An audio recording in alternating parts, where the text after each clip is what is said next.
Misteryo, Sangkabuhi, DYWB Bombo Radio, Mandalagan Siyudad San Bacolod, kag inaamon pagatagan sang kabuhi diri sa Mga Misteryo, Sangkabuhi.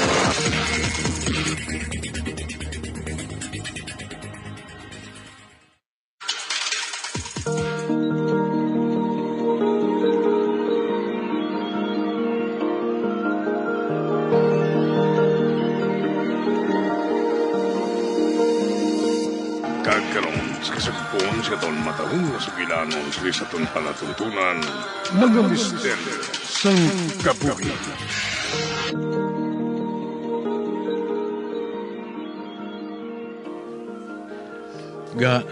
Stress ka lang sa nagkakatabo sa pamilya naton. Ganin ang kadamgo ka sang hindi manami. Madali lang ha, kuhaan ko ikaw sa tubig. Hindi. Ga? Wala ko ginauhaw. Sigurado ka? Oo, diri ka lang. Di sige. Magbalik ka na sa pagtulog. Bantayan ko ikaw. Nadula ng katuyo ko. Hindi na ako makatulog sini. Pilita lang. Kaya makapalainin na sa imo, amo man sa bata. Hindi ako gusto nga bayaan ako ni Peter diri sa kwarto. Pareho sa natabo sa damgo ko. Kibasi kon magmatuod naman ini. Pareho sa natabo sa ospital kaina.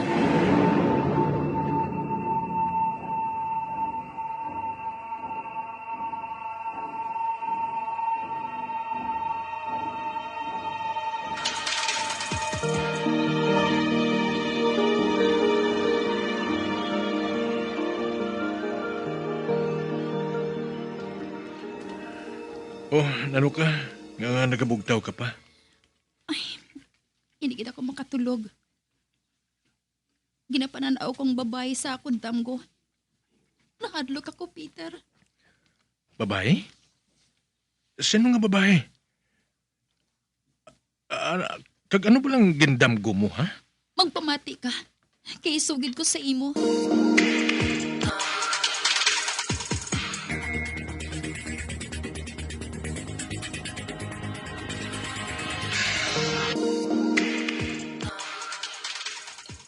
Sino ang among nga babae? Hindi ko kilala. Apang may pagduda na ako. Pero hindi ako sigurado. Basi bala kung si Josephine ato? Josephine? Hindi ka man gihapon makahangapon sugiran ko ikaw, Peter. Kalimti na lang ginhambal ko Ga. Hindi na bala ako makahangap si imo mo? Okay lang ako. Sige na. Matulog na lang ako Pero ga. Ginasulit ko. Okay na ako. Tinguhaon ko na lang nga makatulog. Ate, sige. Bantayan ko ikaw hasta nga makatulog ka. Salamat.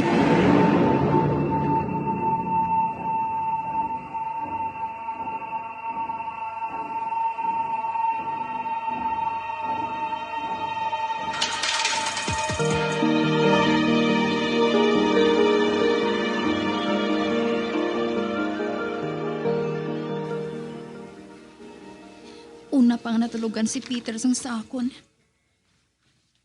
Kanagbatsyag naman ako sang kahadlok. Dugangan pa. Nga tama kaninong sang palibot. Bagwalang abi ng subdivision nga ginaistara namon. Kag tungod pag-o. Jutay pa lang ang mga balay diri. Kaglaka man ang nagalabay ng mga tricycle. King kalabanang nga istar diri. May mga salakyan. Kagang kaingod na mo diri. Mga napulo ka balay pa sigurong antad. Ba? Ang pertahan? Nalimtan ng isara ni Peter kay ina. Amo galingan katunog ang wind chime. Kaya makaluluoy man si Peter kung pakawon ko pa siya. Ako na lang mabangon kaya magsira sa pertahan.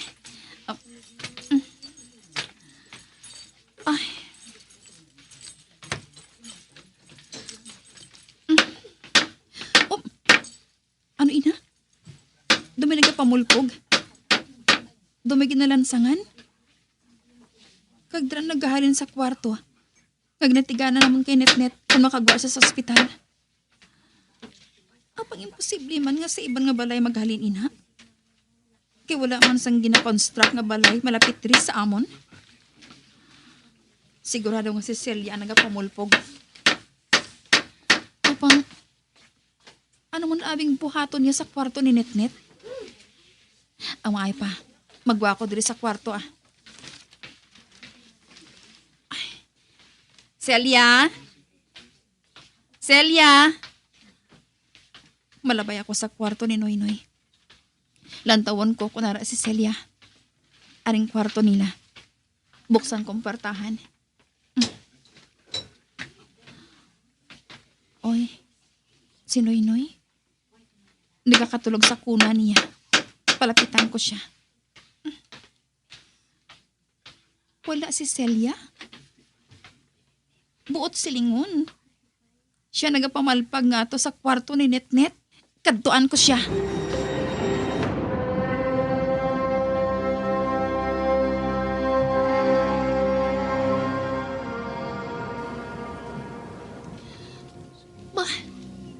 Wala man diri si Celia?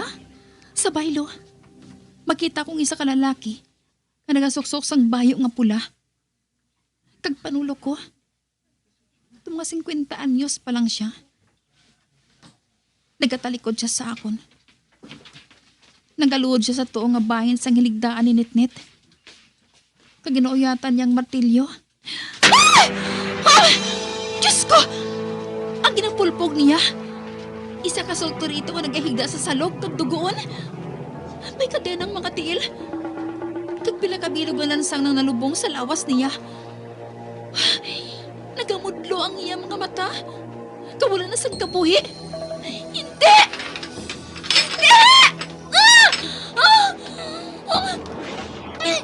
Ang lalaki nga nakapula sang bayo. Nagbalikin sa akon. Naglapit siya sa akon. Kag ako, hindi ko na matikang ang akon mga tiil. Hindi ako makahulang. Hari na siya sa ako na tubang. Kag ang iya bayo. Napuno sang agsik sang dugo.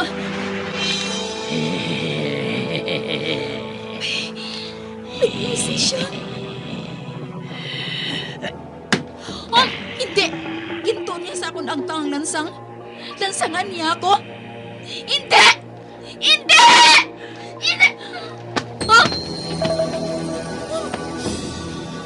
Tanggo! Nagtanggo naman ako?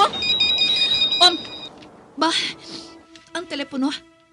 Pinagapanawag. Sabton ko.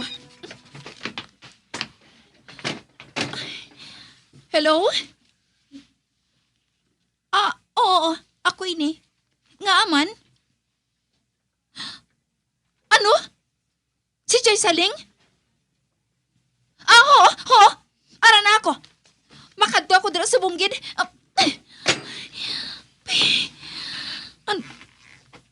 Ba? Aga nagali. Masanag ng palibot. Kag si Peter. Wala na diri sa kwarto. Mahimos ako. Malakat ako sa ospital sa bunggid.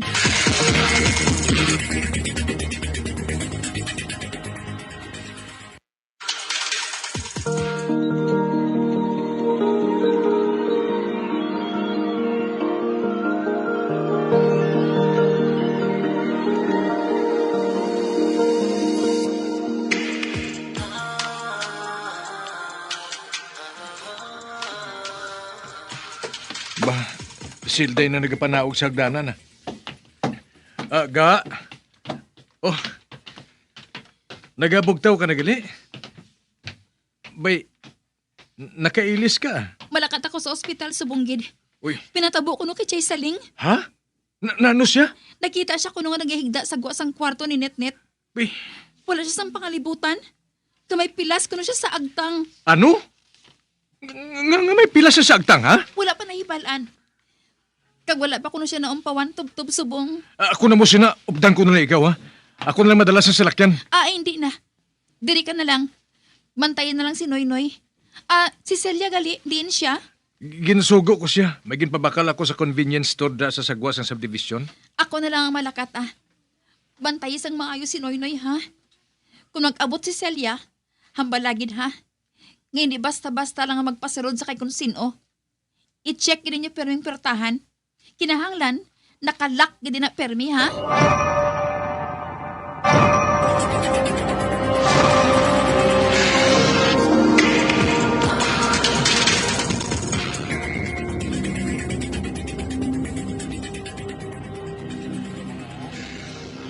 Ma'am, paryente mong pasyente? Ay, hinablos niya ako. Okay lang ba lang nga lantawon ko ano siya? Ugaling kita magsugilanon? Sige ma'am. Diri siya ginbutang sa isa ka kwarto. Ara, nagagida siya sa kama. Kung agtang niya, may bindahi. Wala paghihapon siya sa pangalibutan. Ay, hindi ko man siya gihapon mahambal. Balikan ko na lang ang pulis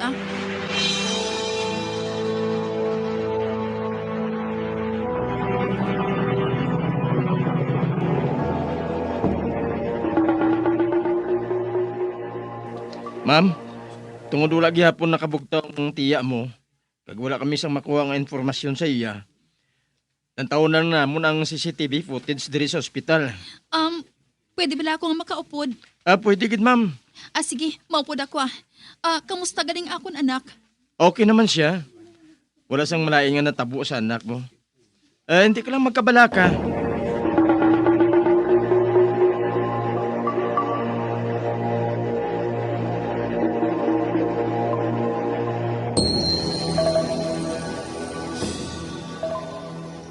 May mo na bla kita nga makasugod, ma'am?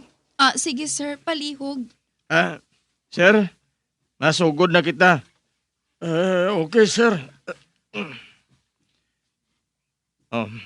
Ara, masugod kita sa pasilyo pagkanto sa kwarto sang anak mo, ma'am.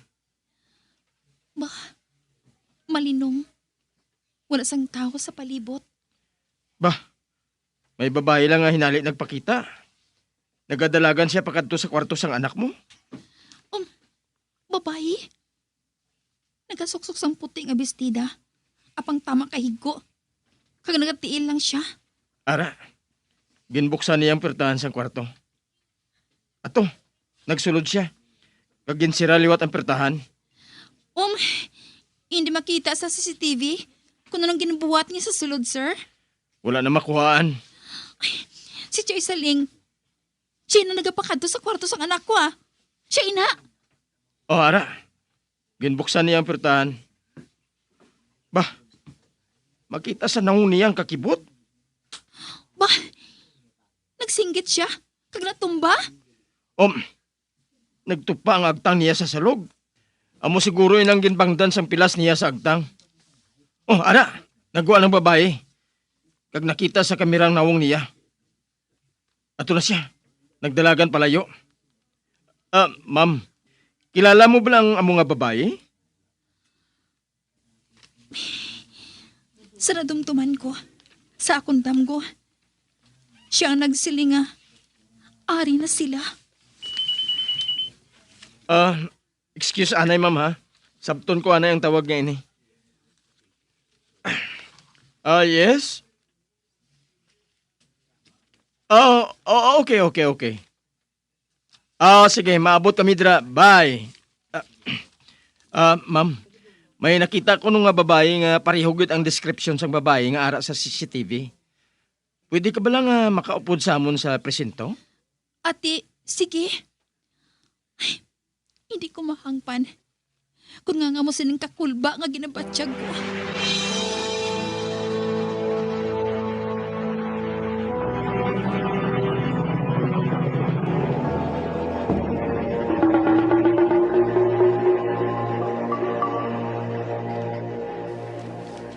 Pre, din ang babae? Ato sa kwarto. Dito sa punta, pre, oh. Wala ko sa pasulod sa silda. Kay basib na kong tripingan siya, ho. Ari ka lang yabi, oh. Salamat, pre, ha. Ma'am, kari ka? Oo. Ari kwarto.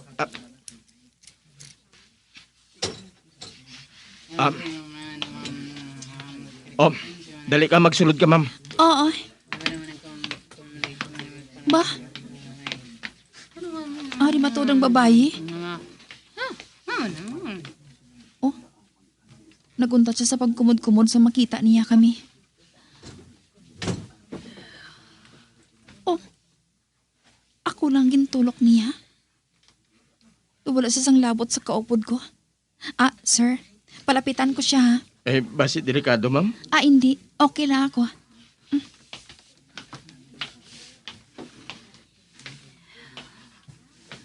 Mapungko ako diri sa pulungkuan sa atubang niya.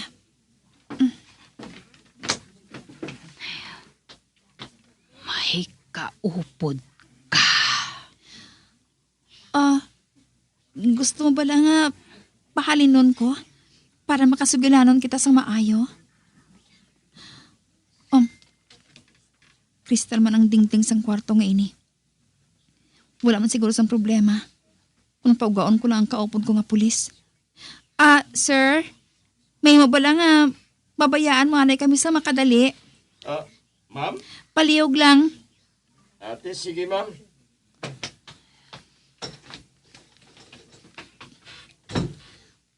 Wala na siya. Ari na sila. Nagkambal siya. Apang iya dua katiil. Natungtong sa pulungkuan. Kaginahakos niya ini. Amat sila nga palapit. Ari na sila. Agud kuhaon ang kapaylo.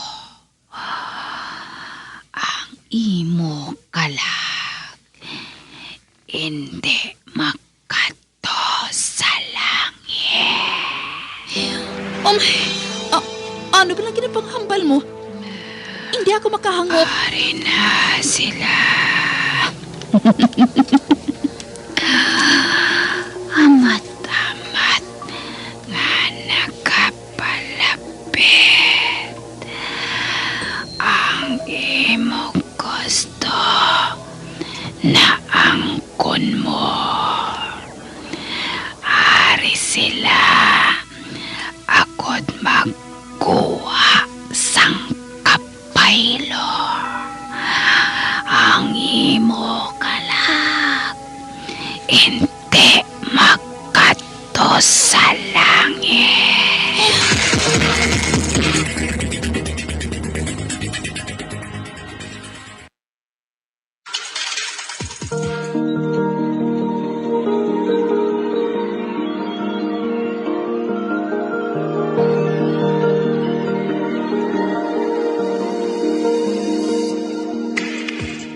Magabian sa dagalinyo sa pagtumati ang magabatahong magsukon sa itong sugilanon sa itong palatuntunan.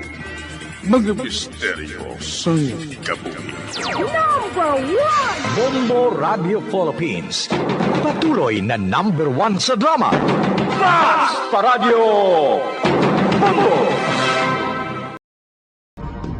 Subong nga mayara sang coronavirus pandemic, isa sa pinakamabudlay nga butang amo ang idi naton makita ang aton nga kontra. Gani dapat mangin mahinalungon kita kag nagasunod sa minimum health protocols nga ginapatuman. Magluwas dira na kay balobala kamo mga kabombo nga dapat man nga i-disinfect ang mga cellphones agud malikawan ang virus.